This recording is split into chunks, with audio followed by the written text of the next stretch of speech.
दीर्घ संधि में कल की वीडियो में मैंने आपको बताया था कि जब दो समान वर्णों की आपस में संधि होती है, चाहे उसमें कोई छोटा हो चाहे बड़ा हो, जैसे अ की अ के साथ, ऐसे ही ई और ई के साथ से समान वर्ण है। इसमें चाहे दोनों छोटे हों चाहे दोनों बड़े हों, या एक छोटा और एक बड़ा हो। और इसी तरह ऊ स्वर जो है, इसमें दोनों छोटे स्वरों में संधि हो, एक छोटे बड़े में संधि हो, या दोनों बड़े स्वर में संधि हो। और इसके साथ री ऋषि की आपस में संधि हो, एक जैसे समान स्वरों की, तो वो दीर्घ संधि कहलाती है, जो स्वर संधि का पहला भेद है। दूसरा मैंने आपको बताया था गुण संधि। जब पहले शब्द का आखिरी वर्ण जो है वो अ आ हो और उसके आगे ई या उ वाले स्वर आ जाएं, तो जो संधि होती है वो गुण संधि कहलाती है। इसमें अ आ के बाद अगर ई का स्वर आता है तो स्वर ए में बदल जाता है, छोटी ए में। और अगर अ आ के बाद उ का स्वर आता है तो वो स्वर जो है छोटे ओ में बदल जाता है। ठीक है। और उसके बाद री ऋषि अगर आता है अ आ के बाद, तो उसका स्वर जो है संधि होने के बाद अर में परिवर्तित हो जाता है। तीसरे भेद वृद्धि संधि में मैंने आपको बताया था, जब अ आ का स्वर पहले आए और दूसरे शब्द में पहला स्वर ए का हो, तो मात्रा औ की मात्रा में बदल जाती है, ए की मात्रा में बदल जाती है, बड़ी ए की मात्रा में, जिसको हम ऐ की मात्रा बोलेंगे। और उसके बाद अ आ के बाद अगर ओ औ का स्वर आए तो जो स्वर है वो औ के स्वर में बदल जाता है। तो ये हमने वृद्धि संधि में सीख लिया था, और साथ में मैंने आपको शब्दों के बारे में भी बता दिया था। अब हमारा आज का भेद नंबर 4 है स्वर संधि का, यण संधि। अब यहाँ थोड़ी सा ध्यान देंगे, जितनी भी हमने संधियां की है, चाहे वो गुण संधि है, चाहे वो दीर्घ संधि है, चाहे वो वृद्धि संधि है, सब में पहले शब्द का अंत में जो अक्षर था वो अ आ आया था, अ और आ। लेकिन यहाँ स्थिति बदल रही है।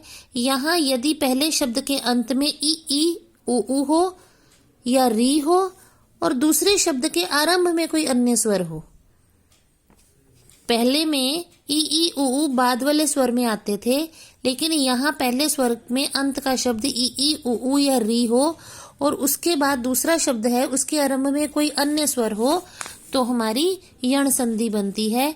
देखिए, यहाँ सबसे पहले ई के साथ अन्य स्वर अगर कोई आता है तो वो ध्वनि य में बदल जाती है। देखिए, अति छोटी ई है और इसके बाद अ आया है दूसरे शब्द के आरंभ में। अति अधिक, तो ये बन जाएगा अत्यधिक। ये आधी जो है छोटी मात्रा वाला जो शब्द है वो आधे शब्द में बदल जाएगा और साथ में य की ध्वनि आ जाएगी। नदी, अब ये नदी है, बड़ी ई है, लेकिन ये स्वर जो है आधे स्वर में बदल जाएगा और आ की जगह य आ जाएगा, य को आ की मात्रा। तो ये देखिए, नदी प्लस आगमन, नद्यागमन। नेक्स्ट है अति प्लस आवश्यक। अब छोटी ई में त आया है, ई की आवाज है, तो ये त जो है आधे अक्षर में बदल जाएगा और आ की जगह या आ जाएगा, तो ये बन जाएगा अत्यावश्यक। ये देखिए, अत्यावश्यक। अधि प्लस एता, ध जो है आधा आ जाएगा, ए की जगह य का स्वर बन जाएगा और ए की मात्रा लग जाएगी, इसकी मात्रा लग जाएगी ऊपर, तो ये बन जाएगा अध्याता, अध्येता, अध्येता। ये ई के बाद अन्य स्वर आया था। अब पहले शब्द के अंत में अगर उ का स्वर हो और उसके बाद दूसरे शब्द के आरंभ में कोई अन्य स्वर हो, जैसे यहाँ पे उ का स्वर है और आगे उसके बाद अन्य स्वर, यानी ये अ का या ई का कोई भी स्वर आ गया, तो इसमें देखिए अनु प्लस अय। ठीक है। अब अन्य स्वर आए तो ये व में बदल जाएगा और ये आधा अक्षर आ जाएगा, अ आधा न व य, तो ये बन गया अन्वय। ऐसे ही अ आधा न और ई के जगह आ जाएगा व और साथ में ये ई है तो ई की मात्रा लग जाएगी। ठीक है। अ की कोई मात्रा नहीं होती तो ये व ऐसे कैसे रहेगा, ई का स्वर है तो व के साथ ई की मात्रा लगेगी। ये देखिए, अ आधा न और वी, अन्विति।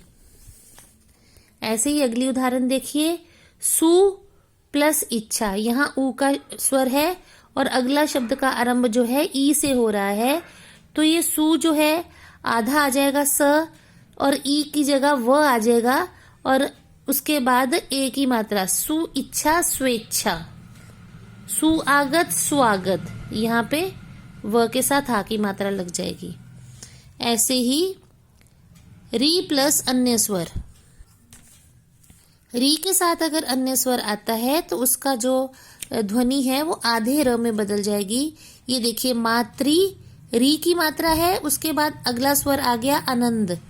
मातृ प्लस आनंद, तो ये जो है आधा र जब त्रिक में जोड़ा जाएगा तो ये त्र की ध्वनि देगा, तो ये बन जाएगा मात्रानंद। अगला देखिए, पितृ प्लस आज्ञा। अब जो री की ध्वनि है वो आधे र में बदल जाएगी और री और आधे र की ध्वनि आपस में प्लस होकर त्र में बदलती है, तो यहाँ पे पित्राज्ञा। ल के नीचे री की मात्रा री तथा अन्य स्वर, ये भी र में बदलेगा। री प्लस आकृति, तो ये बन जाएगा लाकृति। तो ये थी हमारी यण संधि। इसको भी वही आप तरीके से समझेंगे। जब आपको समझ ना लगे कि क्या करना है तो सबसे पहले इनको जल्दी जल्दी पढ़ना शुरू कर दीजिए। अति अधिक अति अधिक अति अधिक अति अधिक अत्यधिक की आवाज आनी शुरू हो जाएगी। अपनी ध्वनि पे फोकस करेंगे।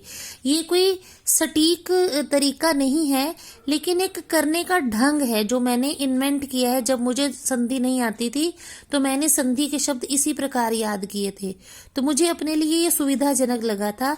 ध्यान रखें, ये व्याकरण का नियम नहीं है, ये सिर्फ आपको याद कराने का एक तरीका है। अगर आपको पसंद आता है तो आप इसे अपनाएं। ये 100% कामयाब नहीं है, लेकिन 90% कामयाब जरूर है। अब देखिए, नदी प्लस आगमन, इसको हम जल्दी जल्दी पढ़ेंगे। नदी आगमन नदी आगमन नदी आगमन, तो नद्या की आवाज आ रही है, नद्यागमन। ठीक है ना। ऐसे ही अति प्लस आवश्यक, इसको जल्दी जल्दी बोलेंगे। अति आवश्यक अत्या, तो अत्या की आवाज आ रही है, अत्यावश्यक।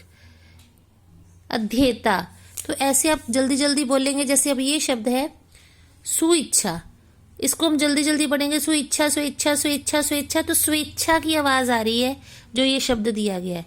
स्वागत स्वागत स्वागत स्वागत स्वागत, तो स्वा की आवाज आ रही है, स्वागत बन गया। ऐसे ही पितृ आज्ञा पितृ आज्ञा पितृ आज्ञा पितृ आज्ञा, तो त्राज्ञा की आवाज आ रही है, पित्राज्ञा। देखिए, तो ये एक याद करने का ढंग है। अगर आप चाहें तो ऐसे याद कर सकते हैं। अगला हम देखते हैं 5वां भेद, अयादि संधि। अब यहाँ पे इसका नियम है, यदि पहले शब्द के अंत में ए, ठीक है, और ओ तथा दूसरे शब्द के आरंभ में भिन्न स्वर आए। पहले यण संधि में क्या था, पहले शब्द के अंत में ई और ऊ आया था। अब अगले स्वर जो हैं अयादि संधि में आते हैं ए और ओ वाले। अगर ये पहले शब्द के अंत में ये दोनों स्वर हो और दूसरे शब्द के आरंभ में कोई भिन्न स्वर आए, तो क्रमशः ए का अय और ऐ का आय हो जाता है। यानी अगर छोटी ए हो तो अय और बड़ी ए हो तो आय। ठीक है। ओ का अव तथा औ का आव हो जाता है। छोटा ओ है तो छोटे अ के साथ व लग के अव, बड़ा ओ है तो बड़े आ के साथ व, आव। ये देखिए, ए है, छोटी ए है तो अय हो जाएगा, बड़ी ए के आगे भिन्न स्वर है तो आय हो जाएगा, छोटे ओ के बाद भिन्न स्वर है तो अव हो जाएगा, बड़े ओ के बाद भिन्न स्वर है तो आव हो जाएगा। अब इसकी उदाहरण पढ़ते हैं। चे प्लस अन, ठीक है, ये छोटी ए की मात्रा है। ठीक है। अब इसके आगे भिन्न स्वर आ गया अ, तो ये अय में बदलेगा, तो ये बन जाएगा च य न। अय की आवाज है ना, अयन, चयन। नैयक, अब इसमें आ की मात्रा आएगी, नायक। भोवन, ये अब है ना, भवन, व का स्वर आ जाएगा, भवन। पोवक, पावक। ऐसे ही ने प्लस अन, नयन। गै प्लस इका, गायिका। पो प्लस अन, पवन। भौ प्लस उक, भावुक। अब इसको भी नियम तो याद रहते नहीं। अब हमें मान लो ये शब्द आ गया है न प्लस अक एग्जाम में, तो हमें समझ नहीं आ रही क्या करना है, तो मैं क्या करती थी, इसको जल्दी जल्दी पढ़ना शुरू कर देती थी। नायक नायक नायक नायक नायक नायक नायक नायक की आवाज आ रही है, ठीक है। ऐसे ही चयन को जल्दी जल्दी पढ़ो, चयन चयन चयन चयन चयन चयन की आवाज आ रही है। भोवन भोवन भवन भवन भवन भवन की आवाज आ रही। पवक पवक पावक पावक पावक पावक की आवाज आ रही है, ठीक है। ऐसे ही नयन नयन नयन नयन नयन नयन नयन की आवाज आ रही। गायिका गायिका गायिका गायिका तो गायिका की आवाज आ रही है। ऐसे ही पवन पवन पवन पवन पवन पवन पवन पवन। भोक भोक भोक भोक भोक। तो ये एक तरीका था जो मैंने आपको बता दिया है। चाहे आप नियम से याद करें, लेकिन अगर नियम याद नहीं रहते तो इस प्रकार आप याद कर सकते हैं। लेकिन ध्यान रखें, जब आप संधि विच्छेद करेंगे, संधि विच्छेद का कोई प्रश्न आता है, तो जब भी संधि की उदाहरण आप लिख के याद करते हैं तो हमेशा संधि विच्छेद से उसे याद करें, ताकि आपको नियम ना याद रहने के बाद भी शब्दों का सही संधि करना और संधि विच्छेद करना आ जाएगा। धन्यवाद।